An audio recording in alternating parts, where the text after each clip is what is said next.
pour l'accueil chaleureux dont nous avons bénéficié durant ces derniers jours en commission. Vous féliciter aussi pour l'excellent travail que nous avons abattu, les très belles contributions des députés à ce travail, et véritablement vous dire que vous avez aidé à rehausser un peu le niveau, en ce que lors des prochaines séances, il y a beaucoup de préoccupations qui ont été évoquées ici et qui serviront à enrichir le travail pour la préparation des budgets futurs. Et je disais la dernière fois que l'occasion du débat d'orientation budgétaire qui va venir en juin, Inch'Allah, Rabbi 2025, sera une très bonne occasion, véritablement, de pouvoir bien adresser les préoccupations qui ont été soulevées dans la perspective d'apporter les meilleures réponses, en tout cas d'ici la perspective de consolidation budgétaire que nous nous sommes fixés. En propos introductif, voilà ce que je voulais dire. Léegi nag ma ñëw ci li nga xam ne moo ñu andi tey muy la loi de finances rectificative pour l'année 2024. Budget ci liñ ci waxtaane fan yëpp dafa am solo ñu gën a xam lan mooy budget. Xam ngeen ne fan yi ñi ngi woon di waxtaane budget 2025 te pourtant ñun ñi ngi 2024 loolu mooy wane ne budget mbébét la da ngay mbébét ne 2025 de buñ ca tollee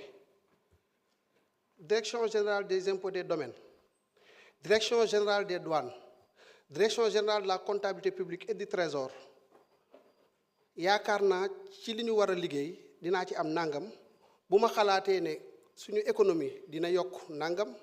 su ma xalaatee ne suñu inflation dina nekk niveau sangam su ma xalaatee ne données yooyu yépp nag dañ koy dajale di ko tëgg ci benn comité benn groupe de travail parce que c'est le ministère des finances et du budget qui assure le lead maanaam moom mooy jiite liggéey bi waaye daf koy def ci ay cadres yoo xam ne dañ ko aménager moo tax le décret 2019-120 yaakaar naa ne ñu bari ci député yi xam nañ ko ndax bu dégg naa ñu bari ñu tudd ko moom mooy cadre bi nga xam ne moom mooy organiser ni ñuy liggéey budget léegi nag ci mbébét yooyu ak ci yaakaar yooyu la ñuy wax ne ci impôt ci wàllu don ci wàllu nangam dinañ ci am nangam pour l'année 2024 loi de finances initiale bi dafa waxoon ne dinañ am 4693,7 milliards ci yooyu ma tudd léegi daal ni man su ma amee revenu yi nag dinaa dépenser fay sama bor nangam fonctionnaire yi liggéey ci état bi ak ñi liggéey ci agence yi ak yooyu li ma leen warlul weer bu ne su ma ko xoolee ci at mi nangam lay doon am na yeneen dépense de fonctionnement yi mooy li état bi di doxe mooy bureau yi mooy climatiseur yi mooy papier yi mooy encre yi waaye du loolu kese mooy aussi transfert yi nga xam ne moom la ñuy defal université yi ngir ñu mën a fay seeni professeur jox étudiants yi seeni bourse def yu dépense yu mel noonu nga xam ne moom moo war ci université yi ndimbal li nga xam ne état dina ko andil population bi ñu koy wax subvention ci énergie bi ci dund bi ay transfert la tudd mi ngi foofu ci dépense de fonctionnement li ñuy tuddee dépense de fonctionnement de manière générale mais boo ko désagrégé day xaw a technique tuuti nga xam ne xëy na suñ ko waxee ñu mel ni ñoom màgget ñaa ay suwaadu ñoom ñoo koy comprendre ak xëy na ñenn ci député yi waaye du ñu permettre yeneen député yi ak ñi nga xam ne ñoo leen fi teg muy sénégalais yi ñu comprendre ko dans le détail moo tax dañ koy boole lépp ci dépense de fonctionnement waaye dépense de fonctionnement yi mën ngeen ko déclarer en deux catégories dépense de fonctionnement yi nga xam ne état yi ñoom ñoo koy exécuter ak dépense de fonctionnement yi nga xam ne sous forme de transfert courant la nga xam ne agence yi établissement yi fonds de soutien au secteur de l'énergie FSE nga xam ne li ñuy jox ci li ñuy dimbalee ménage yi ci wàllu courant li ñu leen di dimbalee ci carburant bi li ñu leen di dimbalee ba carburant mën a jar Dakar x jar ko Fongolemi foofu lañ koy dugal ma profité ci rek répondre ci quelques questions yu jàpp ne les dépenses de fonctionnement ont augmenté pour leur dire que effectivement les dépenses de fonctionnement globalement ont augmenté mais nekkul dépenses yooyu nga xam ne ci jënd carburant la ci climatiseur la ci papier la ci encre la ak yooyu li ci yokk wax nga 190 et quelques milliards mais considérez ne li ñu dimbale waatee secteur de l'énergie c'est 289 milliards loolu lu leer la loo xam ne mi ngi fi ma profité waale ci rek ci wax ne effectivement mécanisme yi ñu ko jaarale et je réponds par là à la préoccupation de l'orthodoxie budgétaire bi ñu posé violé wul les dispositions de la loi 2020-07 en aucun cas mooy loi organique relative aux lois de finances violé wu ko parce que loi boobu moo prévoir ne mën nga def loi de finances rectificative article 47 je pense l'honorable député Ayib Daffé wax na ko waaye permettre na la nga jël ay mécanismes utiliser ko pour exécuter sa dépense yooyu compte tenu de l'urgence wala compte tenu du contexte boo ci jugee nag nga ñëw fii assemblée nationale jébbal ko député yi ñoom ñooy voté bu leen neexee ñu voté bu leen neexee ñu ne ni nga kii lii wala lii wala lii léegi nag li ñu ci bëgg a wax mooy loolu mécanisme boobu c'est par le mécanisme des décrets d'avance donc loi de finances prévoir na ko sur l'énergie moom lañ def sur les élections ainsi de suite toutes les dépenses yu ñu def amul ci benn boo xam ne wàcc na yoon parce que kat ñun mënuñu ñëw ne dañoo bëgg yoon bi ñu wàcc ñu delluwaat ba noppi buñ ko wàccee gauche après wàcc ba yéeg après ñu wàccee ko droite déedéet dañoo bëgg suñu tegoo ci yoon bi ñu jéem a fexe des ci yoon bi du ñàkk gaa sax ne léeg-léeg nga dajeeg loo xam ne pour moytu ko di nga xaw a kii waaye ala kulli xaalin li nga xam ne ñun mooy suñu yitte mooy suñu mbébét ci niñ fas yéene doxalee mbir yi tant que ñu ngi fi nekk mooy teg ko ci li nga xam ne moom la teg si yoonal loolu mooy li nga xam ne bëggoon naa ko tontu ci loolu moom mooy loi de finances rectificative am na ay préoccupations yu bari yu fi ñëw xam naa ne répondre ko ci temps bi ñu kii benn par benn day jafe dañ koy catégoriser ñu essayer répondre ci yooyu audit finance publique bi ñëw na fi lu bari ci interpellation député yi li ma ci bëgg a wax lu simple la audit yi amul lenn lu ko tax a jóg lu dul respecter textes yi respecter loi yi nga xam ne moo ñu tënk député Ayib Daffé wax na ko dafa am Sénégal day dund ci organisation bu ñu tuddee UEMOA seq ko ak yeneen juróom-ñaari réew ñun ñëpp ñuy juróom-ñetti réew yooyu ñoo décidé ci façon bi ñuy doxee te ànd ci déggoo ci ne dañuy tëgg lu ñu tuddee code de transparence dans la gestion des finances publiques c'est la directive numéro 1/2009 CM comme conseil des ministres de l'UEMOA du 22 mars 2009 portant code de transparence dans la gestion des finances publiques moom moo posé principe bi réew mu nekk nag da nga ko war a internaliser ce droit positif le Sénégal mi ngi ko internaliser ci benn loi de 2012-22 du 27 décembre 2012 nga xam ne ci article ci annexe bi point 1.7 moo ne gouvernement bu ñëw ci réew régime bu bees bu ñëw ci réew may nañ ko 3 mois yoo xam ne bu surtout 3 mois yooyu weesoo dina tënk benn rapport boo xam ne day wax situation finance publique lu réew ma fan la toll loolu nag doyul su ko defee ba pare day jël rapport bi jébbal ko Cour des comptes saytu ko daal di wax ne li ñu gis ci rapport bi noonu la wala du noonu bi ñu defee liggéey bi man bi ma ñëwee en tant que ministre des finances on a proposé aux autorités ne voilà les dispositions yi nga xam ne dafa lii la ñu sant ñu am ci suñu déggoo ma jël ordre de mission confié à l'inspection générale des finances service su ministère bi yépp ak yeneen services yi nga xam ne nekkuñ ci ministère bi waaye mbir mi concerne leen ak banques yi ñu saytu liggéey boobu def ko dajale information yépp respecter code de déontologie respecter principe yi nga xam ne moom moo gouverner naka la ñuy saytoo wàllu budget wàllu xaalis ci am réew biñ ci paree ñu constaté parce que ñun ay techniciens lañ rek au niveau du ministère des finances et du budget ay sénégalais ñoo fa nekk comme ñu toog fii ñoo xam ne dañoo am lu ñu jàng ñu am lu ñu yaakaar ci ñoom ci xam-xam ñu confier leen ay mission ñu koy doxal ci ni leen ko confier bi ñu paree ci liggéey boobu ñu constaté ñun ne li nga xam ne mooy statistiques yi ñu doon communiquer sur les finances publiques am na benn décalage bu ci am ak li ñu gis ci suñu rapport loolu rek mooy mbir bi ñu gis ne ci wàllu recettes yi am na ay constatations yu ñu ci mën a def ci wàllu dépenses yi am na ay constatations yu ñu ci mën a def ci wàllu marché public yi am na ay constatations mais ci wàllu financement am na aussi ay constatations yu ñu ci def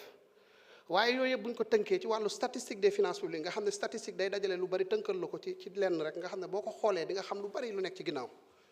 ñu gis ne kon écart yi fondamentalement ci déficit budgétaire bi la nekk ak ci suñu niveau d'endettement déficit budgétaire mooy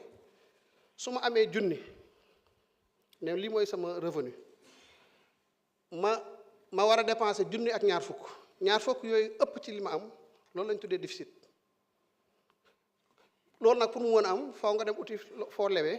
ku la aal ba nga faj sa soxla boo gënee jekk nga delloo ko kon déficit budgétaire mi ngi noonu financement mooy fi ngay jaar pour ñu aal la ba liñ la aal nga mën a faj sa soxla bi nga xam ne sa xaalis matewu ko boo gënee jekk ni nga delloo loolu moom mooy constatation yi ñu def loolu ñu aal nag bi ñu ko dajalee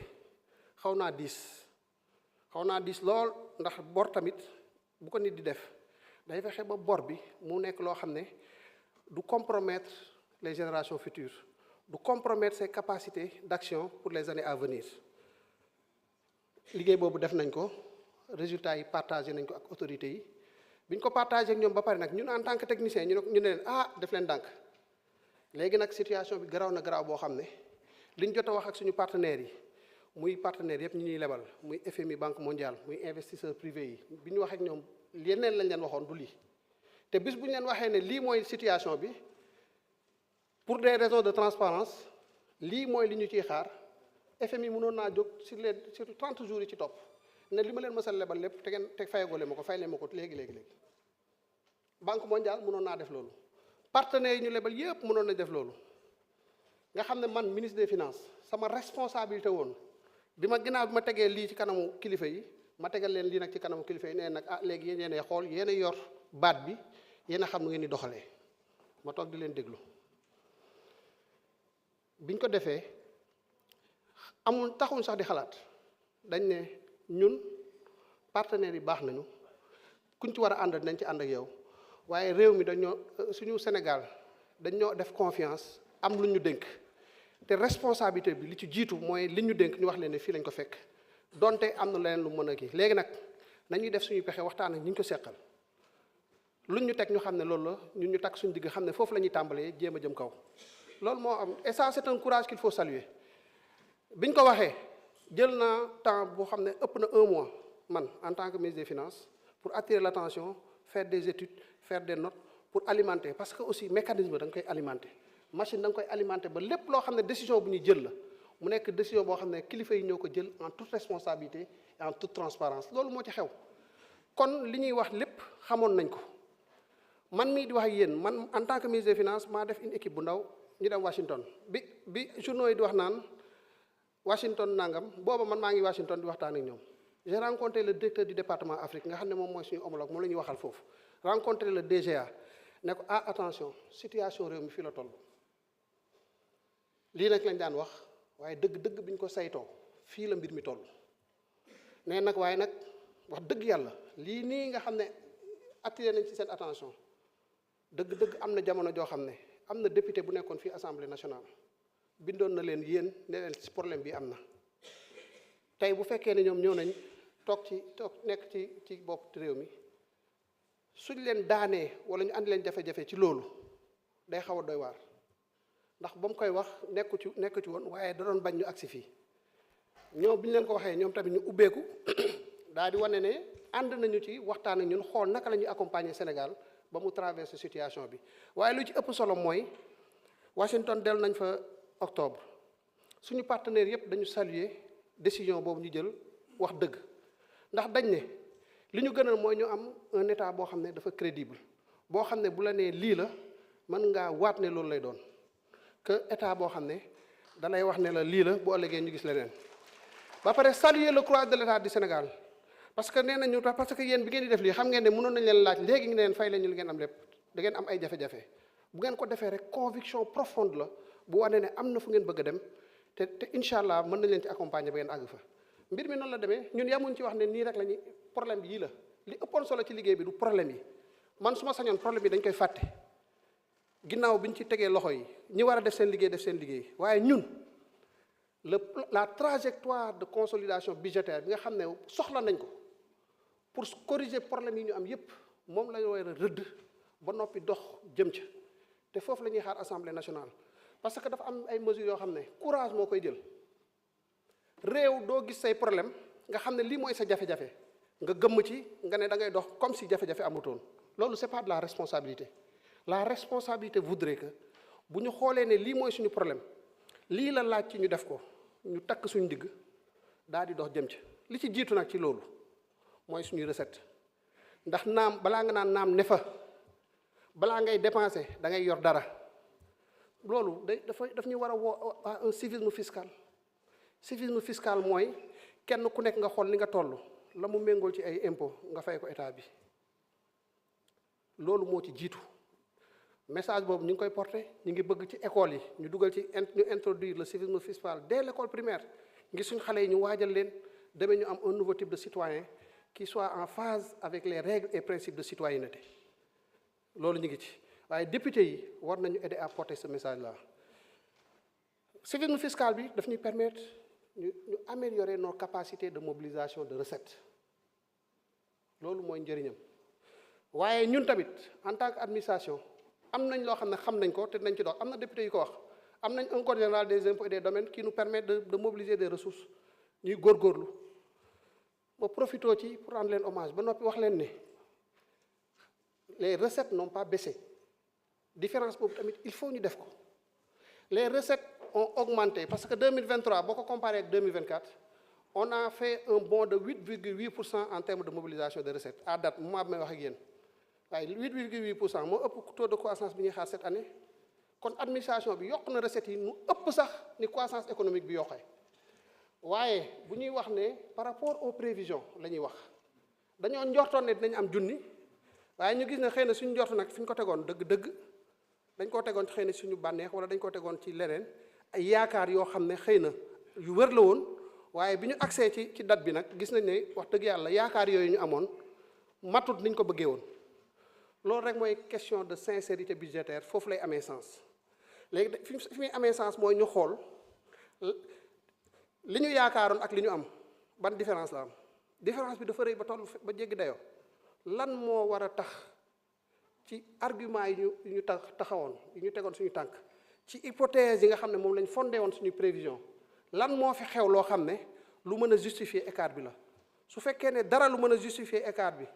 amu fi su boobaa dañuy xam ne dëgg-dëgg kon sincérité budgétaire dafa posé wu parce que xëy na bi ñu koy def xamoon nañ ne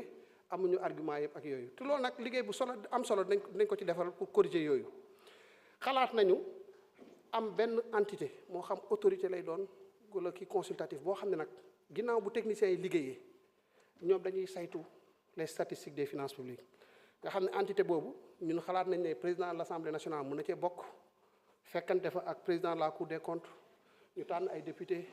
tànn directeur général budget directeur général de la comptabilité publique et trésor ainsi de suite ANSD DGPPE ñooñu bu ñu fa nekkee ak xam-xam bi ñuy am dimbale aussi les autorités politiques ñuy saytu ne statistique lii bii ñu waxoon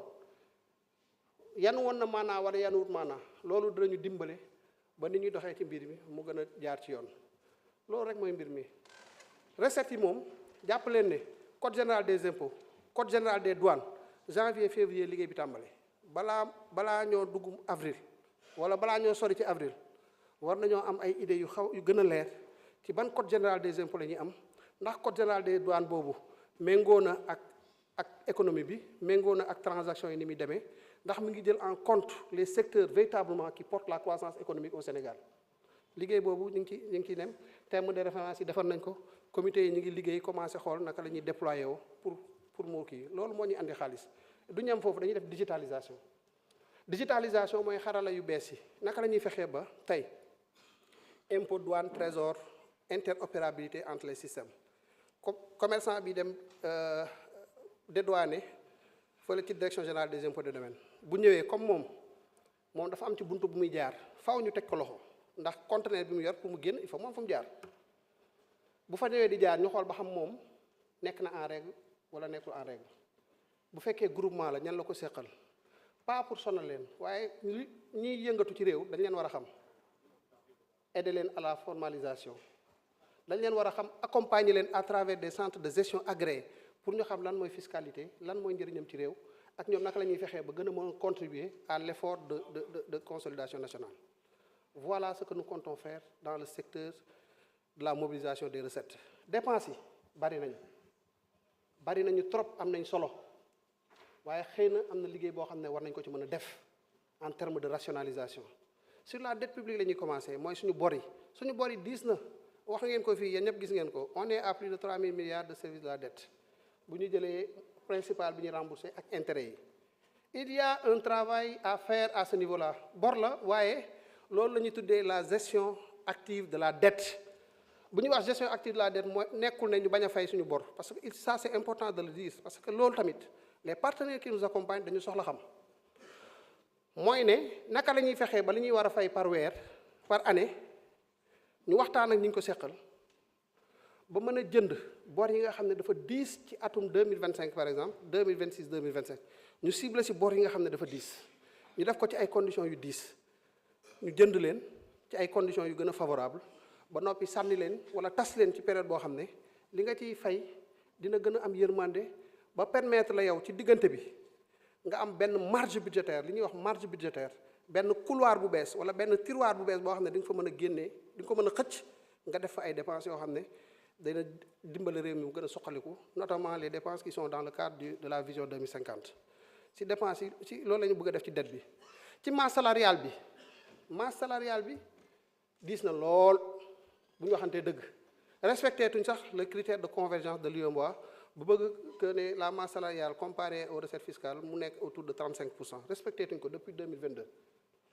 lu ko waral mooy ne à partir de 2022 bon bien avant gisoon nañ ne suñu masse salariale mi ngi yokk ci rythme bu xaw a am doole waaye à partir de 2022 dafa jël benn quand même le mathématicien yi mën a woowee point d'inflexion maanaam dafa jékki-jékki rek mu jël ascenseur bi léegi nag naka dañuy def ba comprimer ko ay perspectives de recrutement la dañuy xool ci recrutement yi ñu envisagé yëpp lan moo ci mën a xaar lan mooy lu urgent ñu kii en attendant ñuy développer suñu capacité de mobilisation des ressources qui nous permettront véritablement de faire face. Sur les dépenses de fonctionnement liggéey bi tàmbale na xëy na jaruma ci dellusiwaat sur les dépenses d'investissement tirage sur ressources extérieures dafa bari waaye il faut ngeen xam ne ay financement la yoo xam ne négocier nañ ko mu war a permettre ñu faire face à nos engagements vis-à-vis du peuple sénégalais. Financement yi tirage extérieur yi ay financement yu baax la yu concessionnel léegi nag problème mu programmation rek la woon dañ ne woon cadrage bi dafa ne woon 445 milliards moom la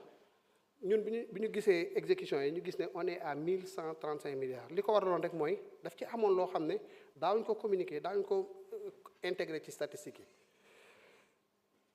yi li ñu bëgg a def mooy revue de portefeuille mooy nga jël projet bi nga teg ko sur la table nga xool est-ce que projet bii baax na par rapport ak les nouvelles orientations des autorités est-ce que dinañu permettre fi ñu bëgg a dem ñu àgg fa su dee waaw ñu àggale su dee ne xëy na baax na waaye am na autorités yu bees yi am nañ yu gën a far su boobaa dañuy réorienter financement yooyu rek jëmale ko feneen mu financer d'autres projets du plan. Dans un premier temps dina xaw a inverser la trajectoire véritablement de souveraineté du financement de nos investissements mais à terme à l'horizon 2027 on va inverser le solde net de gestion qui est une statistique qui nous renseigne sur la souveraineté de notre politique budgétaire loolu ay considérations d'ordre général la pour ñu comprendre léegi nag am na ay questions factuelles comme li des ci temps bi bariwul am na ay questions factuelles yoo xam ne aussi il faut ñu apporter ci ay réponses. Augmentation des salaires de la présidence de la République question la bu ñuy poser effectivement boo xoolee architecture budgétaire bu président de la République nga gis ne salaire bi augmenté na du caagi nag rek augmenté na que da nga naan pour fay ay kii politique la ak yooyu déedéet da ngay wax dem ci détail nga xool augmentation bi lan moo ko wundu bi ñu xoolee dañu gis ne gouvernance militaire du palais am na solo wala amul solo bu dee am na solo salaire am palais la war a nekk ñu dugal ko fa OFNAC nga xam ne rattachement présidence la nekk ndax liggéey bi muy def am na solo salaire ñi fa nekk fu mu war a nekk présidence ñu dugal ko fa état-major particulier du président de la République am na solo salaire yi foofu fa mu nekk foofu délégation générale au renseignement national salaire am faaw ñu am fu ñu ko dugal comme présidence la nekk présidence lañ koy bàyyi loolu moom mooy salaire yu augmenté ci salaire présidence de la République et de manière très claire et précise les détails ku ko bëgg mën nga koo xam. am na député Samba Dang honorable Samba Dang bu doon wax ci vivre de soudure yi parce que mi ngi gis ne dina am ay goxaan yoo xam ne seen mbay xëy na demeewul noonu te bu li ñu yor bu ñu ko jaayee dugal ko ci seeni priorité seeni dund dina mën a am ay jafe-jafe mu ne il faut ñu xalaat à des vivres de soudure. La déclaration de risque budgétaire qui est un document annexé au projet de loi de finances loolu moom moo ko tax a jóg li ko tax a jóg mooy ne ñun suñu bopp xam nañ ne ni ñuy doxee nous sommes dans un environnement plus ou moins incertain pour plusieurs facteurs ay facteurs climatiques transition écologique ay facteurs macroéconomiques les facteurs d'incertitude sont nombreux ñu ne léegi dañuy préparer benn enveloppe boo xam ne bu ci benn ci facteurs yooyu amee ñu xool naka la ñuy réagir pour mën a faire face au moment où je vous parle il y a 18,1 milliards yoo xam ne dañ ko mettre en place noonu pour faire face à d'éventuels risques budgétaires donc li muy wax bu amee dans un premier temps dañ mën a xool effectivement comment faire face à ces urgences-là le moment venu après avoir apprécié la situation. Concernant l'assistance aux ex-détenus autres victimes de la période préélectorale loolu nag damay tàmbalee ci bu ma ko lié ak li ñuy wax ci inondation yi parce que yëpp ay formes d'assistance la ma wax ne kenn waxul ne ministre de l'intérieur dafa ne 8 milliards la woon dañ koy def déedéet loolu kenn waxu ko ministre de l'intérieur xalaatuloo sax ministre de l'intérieur ses préoccupations au quotidien mooy Cheikh naka lañu def très rapidement ñu wut ay tentes pour faire face comment faire en sorte de pouvoir avoir des hôpitaux de campagne très rapidement pour ces gens donc nekkul ci wàññi bi xaw ma fu mu jugee doon naa wax wàññi mais c'était pour faire la différence entre ce que nous avons prévu dans les inondations et ce qu'il y a en termes d'assistance effectivement aux ex-détenus. Et sur les ex-détenus travail bi c'est le ministère chargé des solidarités de la famille et des solidarités moom mooy pilote liggéey parce que foofu la ñuy gérer yu mel noonu. Un comité a été institué par arrêté numéro 17450 du 30 juillet 2024 sous la coordination donc de ce ministère. lan mooy kii c'est prendre en charge les victimes déjà 112 dossiers ont été déjà approuvés et 99 dossiers déjà pris en charge pour un montant de 108 millions de francs CFA. Les travaux se poursuivent pour l'identification de 268 cas les plus urgents et le rassemblement des documents ici afférents, c'est-à-dire que mooy les rapports médicaux, tout ce qui peut justifier effectivement que le concerné fait partie des victimes ak justifie tous les éléments justificatifs nécessaires. Le travail n'est pas fini parce que travail commission yi dafa xaw a nekk aussi liggéey liggéey bu am solo boo xam ne da nga war a fexe ba doom ay passagers clandestins ba noppi kenn ku nekk da nga war a fexe ba li nga koy indemniser par rapport à l'enveloppe globale mu nekk li nga xam ne moom la yeeyoo parce que ñëpp yemuñu ay niveau ou ay degré véritablement de victimisation. Donc sur ça prévoir nañ aussi une enveloppe de 250 millions sous forme de transfert monétaire à toutes les personnes figurant dans la base de données établie par l'ANSD en relation avec le ministère de la Justice et les représentants des victimes. Pour le moment, il y a 1875 personnes yoo xamante nii identifié nañ leen liggéey bi bu continuer ku ci nekk dañ xam sa situation réelle après li ci war sa diggante yow ñu kii ko. Une prise en charge psychologique aussi est prévue. Parce que nit ñi am na ci ñoo xam ne am nañ député yi ko doon wax toll nañ foo xam ne tey la soxla nañu ku leen accompagner ba mën leen dugalaat ci société bi ba fi ñu jaar mu bañ a leen a amal yenn traumatisme yi. xalaat nañ aussi naka lañ leen di réintégrer ñenn ñi naka lañ leen mën a trouver une réintégration professionnelle. Alors je vais en profiter aussi avant temps bi di jeex pour répondre à une question que je trouve importante de Guy Marius Sagna concernant les députés du PROMAF les agents du PROMAF pour dire que ñooñu ay agents yu ñu amal njëriñ lañu. ay agents yu ñu amal njëriñ lañu bari naa ci ay xarit liggéey bu am solo la ñuy def impôt ay chauffeurs ay ingénieurs ay data scientists ay techniciens yu am solo dañu permettre ñuy am ay recettes yu am doole ñooñu nag danañ leen jël en charge. Juste 5 minutes, monsieur le ministre. On a fait une liste déjà de 50 personnes sur 215 parce que ñoom ñëpp 215 lañu 50 personnes jël nañ leen ci ñoo xam ne saisir nañ ministère de la fonction publique pour dire ah ñii kat ñu ngi ñu amal njëriñ bis bu recrutement amatee nañ leen ci bàyyi xel léegi au fur et à mesure ay recrutement di am ñu xool naka la ñuy absorber cet effectif là ba am 215 yëpp waaye en attendant et depuis très longtemps personnellement je veille à ce que les salaires de ces gens arrivent à date directeur général du budget avant may nekk ministre dama ko daan sonal à chaque fois pour que les revenus arrivent à tomber à date loolu dañ koy continuer yamatuñ foofu ñi ngi fexe ba avantage yi agents yi di am progressivement naka la ñuy fexee ba ñoom ñu koy am fi mu nekk nii dañuy dem restaurant yi avantage yi ñu jox doomu agent impôt yi dañ leen koy jox pour seen i doom ainsi de suite c'est-à-dire pour dire juste que nous sommes dans le processus incha allah suñu objectif mooy comme yooyu ni nga ko xalaatee ñu bëggee ko noonu directeur général des impôts domaines bëggee ko noonu ñu apporter leen véritablement tout l'accompagnement nécessaire ba ñu dugg nekk ay agents de la fonction publique au même titre que si yeneen agents yi ñuy liggéey loolu. Maintenant on va faire de l'arbitrage pas budgétaire maintenant mais sur les questions sur les réponses à apporter à certaines préoccupations. Thierno Alassane Sall nee na dañoo tardé ci kii bi ci loi de finances rectificative déedéet loi de finances rectificative mën nañu sax le 31 décembre amul problème France dem leen France très souvent c'est le 31 décembre qu'ils votent la loi de finances rectificative on ne peut pas dire que ñun ñoo leen gën a kii beneen raison mi ngi ci mooy ne assemblée na xanaa balaa nga andi loi de finances rectificative nga am assemblée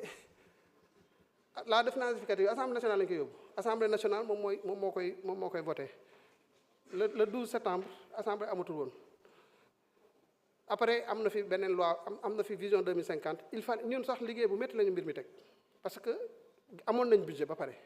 waaye bi ñu amee vision bu bees dañ ne ce n'est plus responsable ñu jàllale budget bi nañu donte métti na nañu def le travail qu'il faut l'effort d'alignement du budget à la nouvelle vision Sénégal 2050 ce qui a été fait maintenant pour les ressources extérieures waxoon naa ko xëy na du ma ci dellu si xëy na nag gars yi dañoo xaw a beral seen loxo ngeen xaw a beral seen bopp loxo laaj question yu bari man nag 30 minutes pour répondre à toutes les préoccupations qui ont été soulevées loolu moom moo xaw a poser problème ci chantier yi arrêté chantier yi ci bari reprendre na il faut juste ñu préciser lenn aussi ñun ñu xam ko am na ay chantiers yoo xam ne dañ ko defoon ci ay conditions qui ne sont pas vraiment bonnes pour le Sénégal wax dëgg yàlla avec des financements yoo xam ne c'est une catastrophe pour ce pays-là bi ñu ñëwee nag c'est pas parce que kii na rek dañ koy continuer c'est pas que dañ koy arrêter aussi dañ ne rek dañ tegaat loolu sur la table waxtaan ak ñi ñu ko séqal ne leen bu fekkee dañoo war a continuer il faut ñu waxante dëgg li yanu maanaa lan lañ mën a defaat ba tegaat mbir mi ci yoon ñu continuer sinon aussi ñu jël suñu responsabilité assumer quand on dit assumer ses responsabilités c'est assumer ses responsabilités la ci fekk muy noonu waaye nga xam ne mais on va s'entourer de toutes les garanties ba pour défendre les intérêts de ce pays là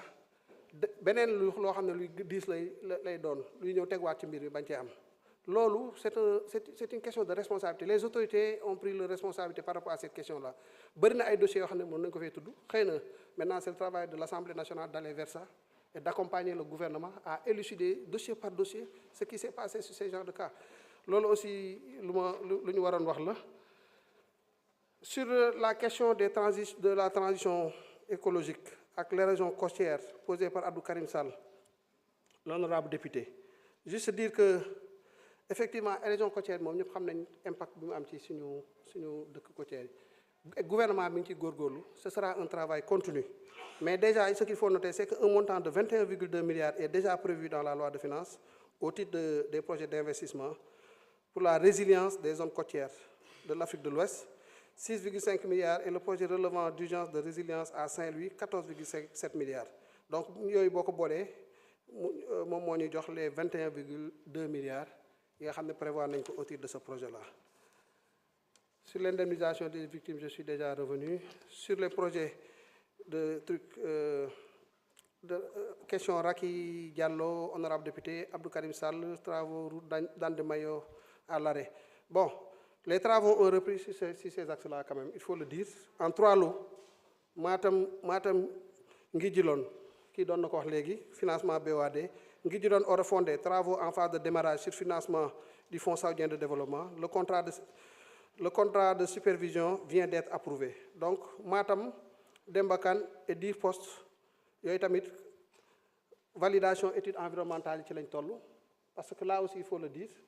dañ daan am na projet yoo xam ne dañoo commencé conditions yëpp réunir ñu ko peut-être bi ñu defee études yi am na ay raisons yu bari xëy na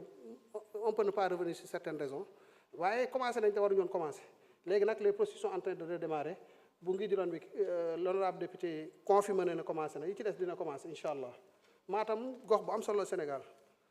yàgg ñoo jural ay nit ñu baax ñu war leen a topp kon incha allah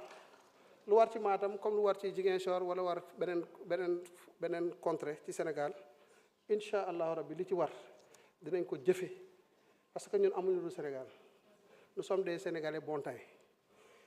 comme yéen tamit bëgg nañ Sénégal waaw léegi nag yal nañu yàlla dimbale ba li nga xamante ni mbébét nañ ko ñu mottal ko ànd ko ñun ñëpp les divergences day am divergence d'opinion day am même dans les sciences il y a des divergences d'opinion mais divergence sérieusement dans les approches il y a des principes fondamentaux sur lesquels au moins il faut que nous nous retrouvions et c'est à mon avis ce qui est important man je prendrai tous les députés yi may gis kenn ku nekk loo ñu mën a apporter ñu def en sorte que ñu jël ko pour le bien du Sénégal parce que à la fin de la journée ce n'est pas le Pastef à la fin de la journée ce n'est pas le Benno Bokk Yaakaar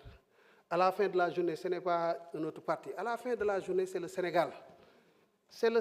qui compte et le Sénégal uniquement. Je vous remercie de cette